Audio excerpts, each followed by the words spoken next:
जय हिंद दोस्तों। अगर आपका भी एसएससी जीडी कांस्टेबल का पेपर 18, 19, 20, 21 मई या आने वाली डेट्स में है तो एक्सपेक्टेड पेपर नंबर 17 आपके सामने बहुत इंपॉर्टेंट क्लास रहने वाली है। इसमें हम वो सभी बदले हुए क्वेश्चंस देखेंगे जो एसएससी ने अभी पूछे हैं रिसेंटली एग्जाम में। ठीक है, तो यहाँ से आपको एग्जाम में क्वेश्चन जरूर देखने को मिलेंगे हर शिफ्ट में मेरे भाई। तो लास्ट तक बने रहें और डेली रिविजन करें। इसी टाइम पर ये क्लास आएगी 8 बजे डेली। ठीक है मेरे भाई। पहला क्वेश्चन, पंजाब का सबसे लोकप्रिय और ऊर्जावान लोक नृत्य कौन सा है?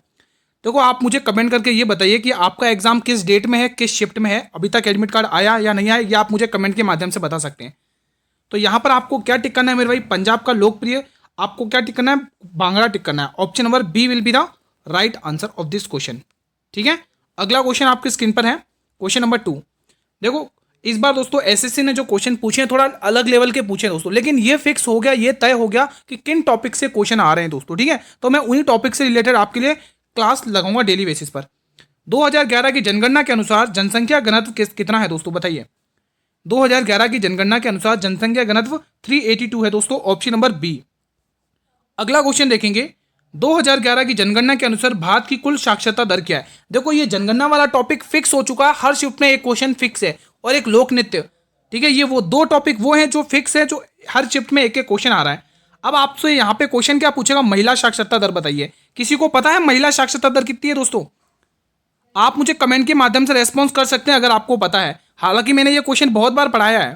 क्वेश्चन नंबर 4 बताएंगे, निम्न में से कौन सा नित्य कौन सा शब्द शुद्ध है?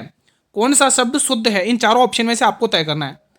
ये रॉन्ग है, सी वाला भी रॉन्ग लग रहा है, ये भी रॉन्ग है, ये बी वाला बिल्कुल परफेक्ट है, ऑप्शन नंबर बी। अगला क्वेश्चन देखेंगे, क्वेश्चन नंबर 5, एफआईआर का पूर्ण रूप क्या है? एफआईआर का पूर्ण रूप क्या है, यह आपको बताना है। तो यहाँ पे फर्स्ट इंफॉर्मेशन रिपोर्ट आपको टिक करना है। देखो, पुलिस प्रशासन से क्वेश्चन पूछे जा रहे हैं मेरे भाई। ठीक है, हिंदी वाला टॉपिक है ना, उसमें उसमें कम से कम 13 से 14 क्वेश्चन पुलिस प्रशासन से पूछे जा रहे हैं। आईपीएस का पूर्ण रूप क्या है? आईपीएस का पूर्ण रूप इंडियन पिनल कोड होता है, ऑप्शन नंबर बी। बिल्कुल मैं आपको तैयारी एसएससी के बदले हुए पैटर्न के अकॉर्डिंग ही करवा रहा हूं, बिल्कुल एग्जाम पैटर्न जैसा ही करवा रहा हूं, जैसा पेपर 18 मई को आने वाला है मेरे भाई। ठीक है, कथकली नृत्य किस प्रकार के मुखौटे का प्रयोग किया जाता है? तो कथकली नृत्य पर मेरे भाई चेहरे पर पेंटिंग देखने को मिलती है, ऑप्शन नंबर डी। अगला क्वेश्चन देखेंगे, तमिलनाडु का सबसे प्राचीन शास्त्रीय नृत्य किसे माना जाता है? तमिलनाडु का सबसे प्राचीन शास्त्रीय नृत्य किसे माना जाता है? तो यहां पर आप टिक करोगे भरतनाट्यम। ठीक है, ये आपको यूपी का देखने को मिलेगा। ठीक है, एक क्वेश्चन मैं आपसे जरूर पूछूंगा। ठीक है, तो आप मुझे कुचिपुड़ी का बता दो भाई, कहां पर है? ये तो आप टिक कर लोगे केरल का है। आप मुझे कुचिपुड़ी बताइए कहां की है दोस्तों, कमेंट बॉक्स के माध्यम से। देखो, जो भी क्वेश्चन मैं आपसे पूछ रहा हूं प्लीज आंसर दीजिएगा कमेंट बॉक्स में। भारतीय संविधान का कौन सा भाग नागरिकता से संबंधित है? देखो, 8 बजे जो मैं तो रीडिंग की क्लास आती थी ना, वो आज 7 बजे अपलोड हुई है। ठीक है, थोड़ा सा टाइमिंग में चेंज है, बाकी क्लासेस डेली चलेंगी। इसका सही आंसर क्या होगा बताएंगे कमेंट के माध्यम से। इसका सही आंसर ऑप्शन नंबर बी हो जाएगा, भाग 2 में है। ठीक है, नागरिकता एग्जाम में पूछा गया। भाग 3 में मौलिक कर्तव्य, भाग 4 में डीपीएसपी है। ठीक है, अगला क्वेश्चन, भारतीय संविधान के किस भाग में मौलिक अधिकार का वर्णन है? अभी जस्ट बताया मैंने आप लोगों को। ठीक है, भाग 3 में। और मौलिक अधिकार दोस्तों हमने किसके संविधान से लिए, कोई मुझे बताएगा? तो यूएसए के संविधान से लिए। ठीक है, अमेरिका के संविधान से लिए मेरे भाई। ठीक है, इसका आर्टिकल भी पूछे जाते हैं मेरे भाई, 12 से 36 लेकर इसके आर्टिकल्स रहते हैं, ये भी आपको ध्यान में रखना, लगे हाथ। अगला क्वेश्चन देखेंगे, नए राज्यों के गठन और मौजूद राज्यों के क्षेत्र सीमाओं या नामों में परिवर्तन से संबंधित अनुच्छेद कौन सा है? चलिए बताइए, इंपोर्टेंट क्वेश्चन है। तो सही जवाब आर्टिकल 3 आपको टिक कर लेना है। अगला क्वेश्चन, भारतीय संविधान का कौन सा अनुच्छेद राज्यों का संघ के रूप में भारत में का वर्णन करता है? यह भी शानदार क्वेश्चन है। इसका भी जवाब आएगा आर्टिकल 1 आपको टिक करना है, यानी कि option number C will be the right answer. अगर आप चाहते हैं कि क्लास इसी प्रकार से कंटिन्यू चले, पीडीएफ भी मिले, तो आप इस चैनल को सब्सक्राइब कर लें, बेल नोटिफिकेशन को जरूर प्रेस करें। असम का बिहू त्योहार जो साल में 3 बार मनाया जाता है, उनमें से भोगाली बिहू कब मनाया जाता है? बताइए, भोगाली बिहू कब होता है? इंपोर्टेंट क्वेश्चन है। तो भोगाली बिहू दोस्तों अक्टूबर में देखने को मिलता है। ठीक है, तो ऑप्शन नंबर बी, नहीं अक्टूबर में, हाँ अक्टूबर। ठीक है, अगला क्वेश्चन, कुछ रॉन्ग लगा दिया क्या मैंने? यहाँ पर रुको, माघ महीने में अक्टूबर ही है ना यार, बैसाख महीने में होगा ना यार इसका, तो रुको जनवरी में होगा। रुको जनवरी लगा दो, जनवरी है इसका, जनवरी के माघ महीने में। ठीक है, हाँ। अगला क्वेश्चन देखेंगे, क्वेश्चन नंबर 14 बताएंगे आप लोग, उगादी त्योहार किस राज्य में नववर्ष के रूप में मनाया जाता है? उगादी त्योहार किस राज्य के नववर्ष के रूप में मनाया जाता है? तो ये आंध्र प्रदेश आपको टिक करना, ऑप्शन नंबर सी।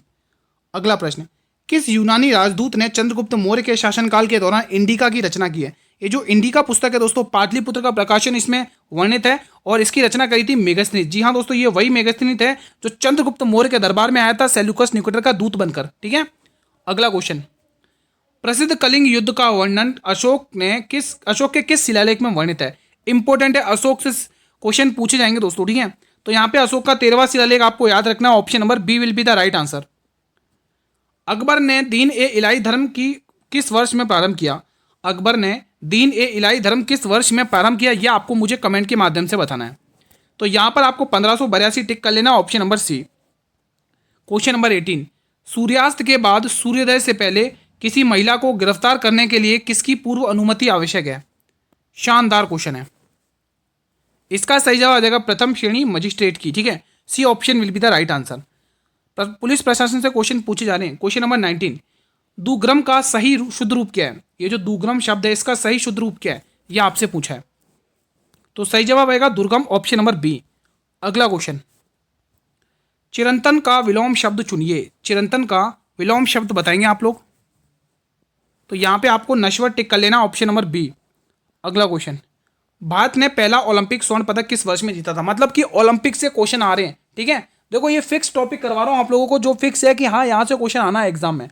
तो ओलंपिक में स्वर्ण पदक भारत ने किस वर्ष में जीता था, यह आपसे पूछा है। तो 1928 आपको टिक कर लेना है। अगला क्वेश्चन देख लेते हैं, क्वेश्चन नंबर 22 बताएंगे आप लोग। विशेष ओलंपिक विश्व ग्रीष्मकालीन खेल 2023 का आयोजन किस शहर में किया गया है?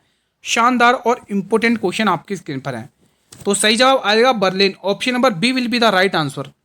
अगला क्वेश्चन, 2025 का अंतर्राष्ट्रीय बुकर पुरस्कार किसने जीता है? 2025 का अंतर्राष्ट्रीय बुकर पुरस्कार किसने जीता है, यह आपसे पूछा है। तो ये जीता है बानू मुश्ताक ने, ऑप्शन नंबर बी। फिलहाल अगला क्वेश्चन देखेंगे, दादा साहेब फाल्के पुरस्कार के संदर्भ में 53वां दादा साहेब फाल्के पुरस्कार 2023 किसने प्राप्त किया है? देखो मैं तो रीनी की क्लास अपलोड हो चुकी है 7 बजे।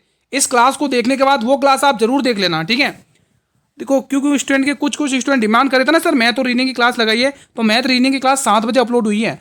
ठीक है, तो वो क्लास जरूर देखें ताकि आप अच्छा स्कोर करके आ सको एग्जाम में। तो यहाँ पे आप लोग ऑप्शन नंबर सी टिक करे हो, वाहिदा रहमान। अगला क्वेश्चन देख लेते हैं फिलहाल, क्वेश्चन नंबर 25, ओलंपिक खेलों में रजत पदक जीतने वाली पहली भारतीय महिला कौन है? ओलंपिक खेलों में रजत पदक जीतने वाली पहली भारतीय महिला कौन है, बताएंगे आंसर। तो सही जवाब यहाँ पे पीवी सिंधु आपको टिक कर लेना, ऑप्शन नंबर बी। अगला क्वेश्चन, किस मुगल शासक को आलमगीर कहा जाता है? शानदार क्वेश्चन है। किस मुगल शासक को आलमगीर कहा जाता है बताएंगे फिलहाल आप लोग। और उसी मुगल शासक को जिंदा पीर भी कहा जाता है, यहीं पर लिख दो, ये भी पूछा जाता है ना।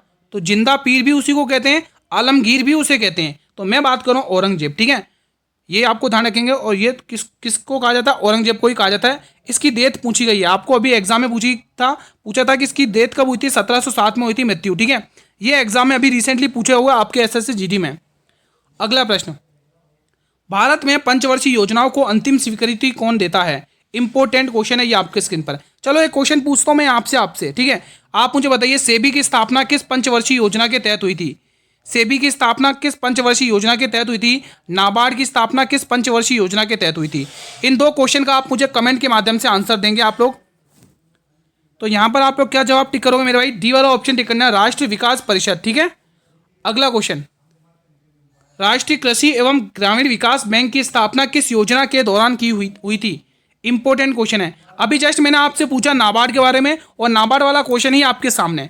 तो चलो उसका आंसर आप टिक कर लेना, छठी पंचवर्षीय योजना। ठीक है मेरे भाई, अगला क्वेश्चन देखेंगे, क्वेश्चन नंबर 29, गरीबी हटाओ का नारा किस पंचवर्षीय योजना में दिया गया था? ये इंपॉर्टेंट क्वेश्चन है दोस्तों, क्योंकि दोस्तों यहां पर प्रधानमंत्री कौन थी? इंदिरा गांधी थी दोस्तों। ठीक है, और ये वो योजना थी दोस्तों जो 1974 में स्टार्ट होके 1 साल पहले ही खत्म हो चुकी थी 1978 में। ठीक है, मैं बात करूं दोस्तों 5वीं पंचवर्षीय योजना की दोस्तों। ठीक है, तो ये चीज आपको ध्यान में रखना है, इंपॉर्टेंट क्वेश्चन यहां से बनेगा। देखो गरीबी हटाओ ये भी दे सकता है, या फिर ऐसा भी आएगा गरीबी उन्मूलन का उल्लेख किस पंचवर्षीय योजना में। तो ये दोनों क्वेश्चन आप ध्यान में रखना। अगला क्वेश्चन देखेंगे, क्वेश्चन नंबर 30, सितंबर 2025 में किस देश को इंटरपोल एशियाई समिति का अध्यक्ष चुना गया है? शानदार क्वेश्चन आपकी स्क्रीन पर है, बताइए। तो यहां पे क्या आप टिक करेंगे इसका आंसर? सभी स्टूडेंट बताएं। इसका सही जवाब भारत आ जाएगा, ऑप्शन नंबर सी। अगला क्वेश्चन भी देख लेते हैं, क्वेश्चन नंबर 31 भी लगे, यहां देख लेते हैं। हिंदी के लिए प्रतिष्ठित सर रामनाथ गोयनका पुरस्कार 2025 से किसे सम्मानित किया गया है? शानदार क्वेश्चन है। तो सही जवाब आ जाएगा Mridulika Jha, option number A. Loktak झील जिस पर तैरता हुआ राष्ट्र उद्यान है, जिसे किबुल लामजाओ राष्ट्र उद्यान कहा जाता है, ये स्पेशली कहां पर है, ये आपसे क्वेश्चन ने पूछा है। इंपॉर्टेंट क्वेश्चन है मेरे भाई। यहीं पर मैं आपसे पूछूंगा, 2-3 झीलों के नाम लिखूंगा, क्योंकि ये झीलें मैंने बहुत बार पढ़ी है और एग्जाम में भी क्वेश्चन आया। तो चिल्का झील कहां पर है मेरे भाई? भारत की सबसे बड़ी खारे पानी की झील है, ये कहां पर है? और यहीं पे आप भारत की सबसे बड़ी मीठी पानी की झील वूलर झील, ये कहां पर है? ये दोनों आप मुझे कमेंट बॉक्स में बताएंगे, मैं आपके कमेंट का वेट करूंगा। कमेंट के माध्यम से आप इसका रेस्पॉन्स करेंगे। फिलहाल मणिपुर आप लोग टिक कर लेंगे, ऑप्शन नंबर बी। देखो मैंने आपके सामने भारत की सबसे बड़ी खारे पानी की झील भी रख दी है और भारत की सबसे बड़ी मीठी पानी की झील है, ये कहां पर है आप मुझे बताएं। ये सारे क्वेश्चन मैंने पढ़ा दिए, इसीलिए कहता हूं डेली क्लास अटेंड करो मेरे भाई। नाथुला दर्रा किस राज्य में स्थित है? नाथुला दर्रा किस राज्य में स्थित है, ये आपसे क्वेश्चन ने पूछा है। यहीं पर आपको टिक करना है, सिक्किम में ये दर्रा स्थित है, ऑप्शन नंबर बी। अगला क्वेश्चन, शिपकीला दर्रा किस नदी घाटी में स्थित है? बताइए, ये जो शिपकीला दर्रा है ये किस नदी घाटी में स्थित है? तो आप ये कहोगे गुरु ये सतलज नदी में स्थित है, option number B will be the right answer. अगला क्वेश्चन देखेंगे, त्रिवेणी संगम। अब ये त्रिवेणी संगम किन किन नदियों का होता है? गंगा, यमुना और सरस्वती। भारत के किस शहर में? मतलब कि जहां पर इन तीनों नदियों का मिलन होता है दोस्तों, वो कहां पर होता है? तो आप लोगों को प्रयागराज तो पता ही होगा, ऑप्शन नंबर सी। ठीक है, तो 35 का ऑप्शन नंबर सी आपको टिक कर लेना है। अगला क्वेश्चन देखेंगे, क्वेश्चन नंबर 36। भारतीय संविधान के केंद्र में केंद्र और राज्यों के बीच शक्तियों का विभाजन किस अनुसूची में? मेरे भाई अनुसूचियां अच्छे से पढ़ लेना, एग्जाम में पूछेगा आपसे। ठीक है, तो यहां पे आपको केंद्र और राज्यों के बीच में शक्तियों का बंटवारा 7वीं अनुसूची आपको टिक कर लेना है। इसमें दोस्तों असम, मेघालय, त्रिपुरा इनका अच्छा मतलब वर्णन किया गया। 8वीं अनुसूची भाषाओं से संबंधित है। अब एक अनुसूची आप मुझे कमेंट के माध्यम से बताएं कि ये जो 5वीं अनुसूची है इसका संबंध किससे है।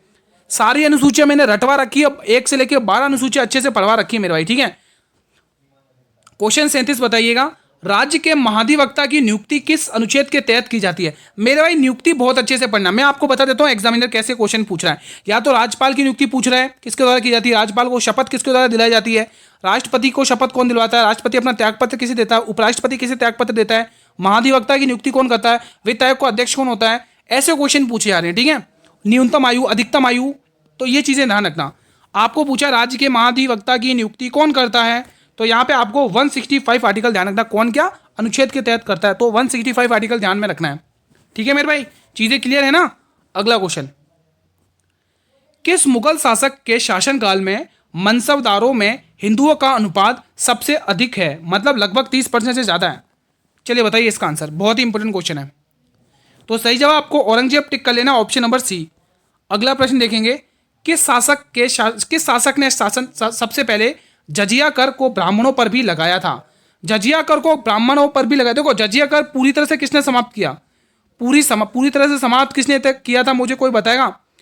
इसको पूरी तरह से समाप्त किसने किया था? तो जवाब आएगा अकबर।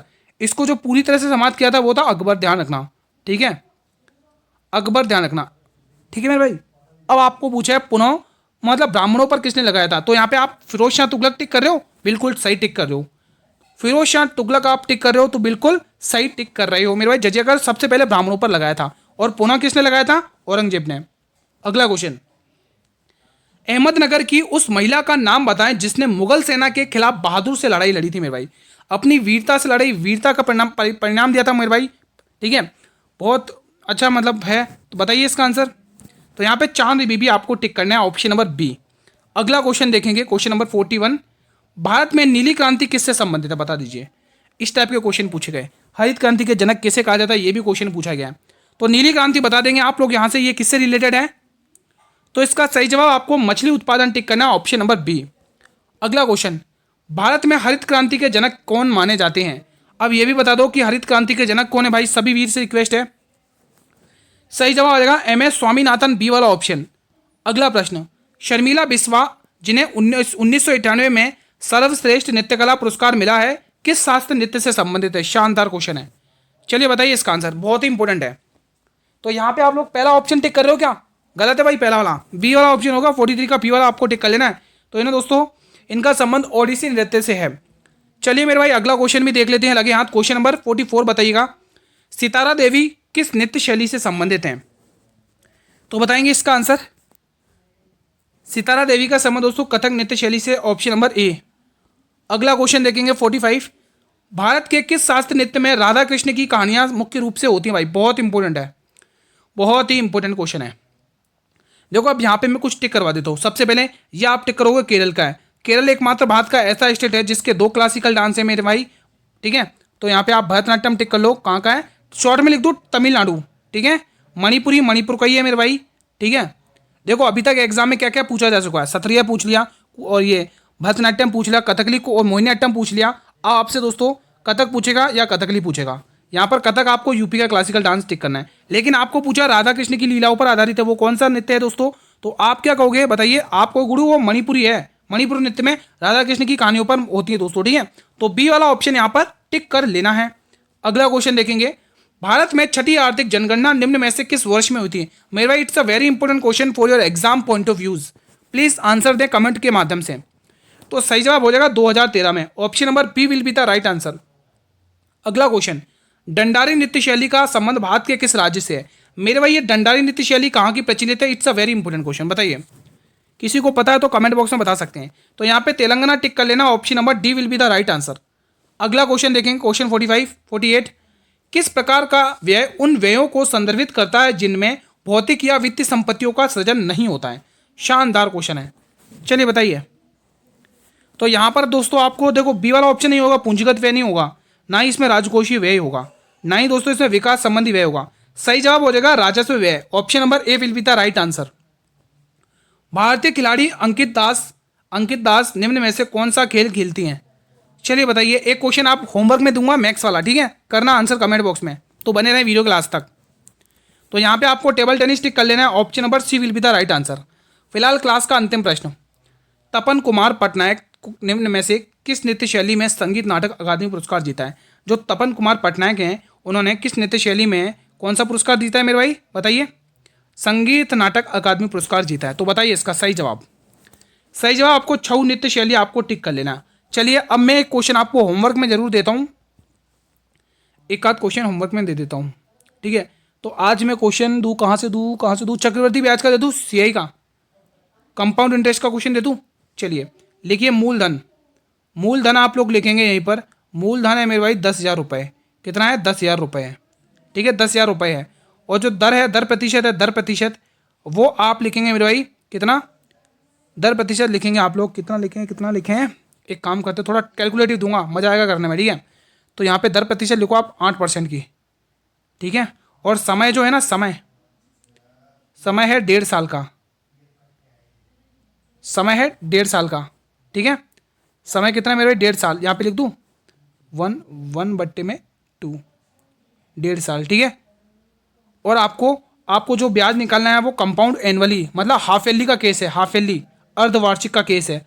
अब अर्धवार्षिक में पता है ना आपको क्या करना, हाफ ईयरली YEARLY, ठीक है। यहीं पे हिंदी में लिख दूँ अर्धवार्षिक का केस है, छमाही वाला ब्याज निकालना है, निकाल लोगे अर्धवार्षिक। यहाँ पे आपको अर्धवार्षिक वाला केस मिला है, यह आपको सॉल्व करना है। आपको मैं हाईलाइट कर देता हूँ, मूलधन 10,000 रुपये है, दर प्रतिशत 8% है, समय है 1.5 साल का, और आपको ब्याज निकाला कंपाउंड हाफ ईयरली का केस है, अर्धवार्षिक का केस है। तो ये कंसेप्ट आपको पता ही होगा, तो आप इजीली निकाल दोगे, ठीक है, ठीक है। अब एक क्वेश्चन और दे दूँ होमवर्क में, एक क्वेश्चन और देता हूँ, चलो एक क्वेश्चन और लिख लो। यहाँ पर लिखो औसत वाला क्वेश्चन देता हूँ। प्रथम 10 सम संख्याओं का औसत ज्ञात कीजिए। प्रथम 10 सम संख्याओं का औसत ज्ञात कीजिए। प्रथम 10 सम संख्याओं का औसत ज्ञात कीजिए। ये 2 क्वेश्चन आपको आज होमवर्क में मिलेंगे। औसत ज्ञात कीजिए, ये 2 क्वेश्चन आपको होमवर्क में मिले हैं, आप लोग इनका आंसर जरूर दीजिएगा, आप सभी से रिक्वेस्ट है। देखो होमवर्क क्वेश्चन में ये आपको मैं पहले नंबरिंग कर देता हूँ, ठीक है। तो आप नंबरिंग से करोगे तो और भी इजी रहेगा समझने में। ये फर्स्ट नंबर का क्वेश्चन है, ठीक है, और ये है सेकंड नंबर का। यहीं पे मैं अलग पेन से लिख देता हूँ, ये आपको सेकंड नंबर का क्वेश्चन है। तो होमवर्क क्वेश्चन में ये चीज़ जरूर लिखना, ठीक है मेरे भाई। सेशन आपको अच्छा लगा, रिवीजन रहा है, तो मेरे भाई सेशन को ये इस बटन को दबाकर आप लोग रेस्पॉन्स के माध्यम से बता सकते हैं कैसा रहा आपका रिवीजन। सेशन पसंद आया दोस्तों, वीडियो को शेयर जरूर कर देना भाई। आगामी डेट्स में जिनका भी पेपर है उन तक तो शेयर कर दो। फेसबुक, व्हाट्सअप, इंस्टाग्राम, टेलीग्राम, जिस प्लेटफॉर्म तक आपकी रीच है शेयर कर सकते हैं, ठीक है। और रही बात आपके काम की चीज़ की, सर PDF कहाँ मिलेगी, तो मैं आपको बता देता हूँ, इसकी PDF आपको टेलीग्राम चैनल पर मिलेगी, जिसका लिंक इसी वीडियो के डिस्क्रिप्शन बॉक्स में गिवन है। अगर आप चाहते हो दोस्तों इसी प्रकार से कंटिन्यू क्लासेस चलें, तो आप चैनल को सब्सक्राइब कर लो, बेल नोटिफिकेशन को प्रेस कर लो ताकि आने वाले हर वीडियो का नोटिफिकेशन मिलता रहे। अब आप एक बात ध्यान से सुनेंगे, अभी जो मैथ की क्लास चलती है अब की जो 8 बजे, वो मैंने 7 बजे शिफ्ट कर दी है, ठीक है। और जो 8 बजे वाली अपनी क्लास चलती है ये आपको इसी 8 बजे वाली और 7 बजे वाली क्लास चलती है वो आप 8 बजे वाली मिलेगी, ठीक है। तो टाइम पता चल गया, ये क्लास अब डेली इसी टाइम पर आएगी। तो मिलेंगे फिर अगली वाली वीडियो में। हाँ, इस क्लास में इन 50 क्वेश्चन में से इन 50 क्वेश्चन में कोई भी डाउट हो तो वो आप मुझे कमेंट के माध्यम से बता सकते हो, ठीक है मेरे भाई। और आप कमेंट ये भी करना कि आपका एडमिट कार्ड आया या नहीं आया, किस डेट में एग्जाम है, किस शिफ्ट में एग्जाम है, कहाँ पर एग्जाम है, ये बता सकते हैं। मिलते हैं नेक्स्ट वीडियो में, तब तक जय हिंद जय भारत।